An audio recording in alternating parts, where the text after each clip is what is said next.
Logan Paul burst onto the scene in WWE in 2022 to great acclaim, but at least one all-time great had already soured on the YouTube star turned grappler. WWE legend Dwayne "The Rock" Johnson ended his budding friendship with Paul years before the YouTuber ever stepped in the ring, and honestly, Paul has no one to blame but himself for The Rock choosing to distance himself. Paul and Johnson's friendship traces back to 2016. In December of that year, Paul surprised his followers by teaming up with the superstar actor for a video. Paul wasn't shy about his near worship for The Rock at the time. Anyways, big collab day with someone who I admire and have the utmost respect for, and potentially I think might be the best person on earth at this moment. They apparently met on the set of Baywatch, where Paul had a cameo that was ultimately cut out. In a guest appearance on the Chris Fade show, Paul confessed that The Rock was the sole celebrity who truly intimidated him, saying, "I don't get starstruck, I do not, and when I was next to The Rock for the first time, I was shaking like a little girl. He's my idol. He's the one guy who I actually resonate with in Hollywood." The bromance blossomed on YouTube, with both stars featuring on each other's channels. Their collabs came to an abrupt halt near the end of 2017, when Paul found himself in the middle of a controversy that tanked his reputation and nearly ended his career. On December 31st of that year, Paul uploaded a vlog from Japan's Aokigahara Forest, colloquially known as the Suicide Forest. So understandably, the fallout over Paul's video was brutal. Paul said The Rock stopped communicating with him entirely, aside from requesting the YouTuber take down all the videos they made together. Paul admitted he'd have done exactly the same if he were in The Rock's shoes. A guy in his position doesn't want to be affiliated with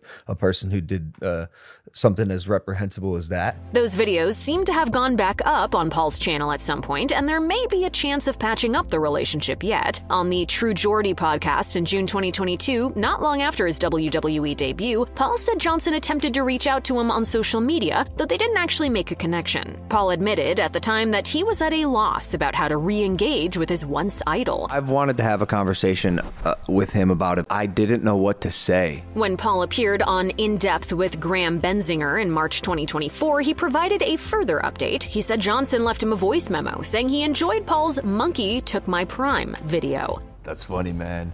Hope you're doing well. Always wishing you success from a distance."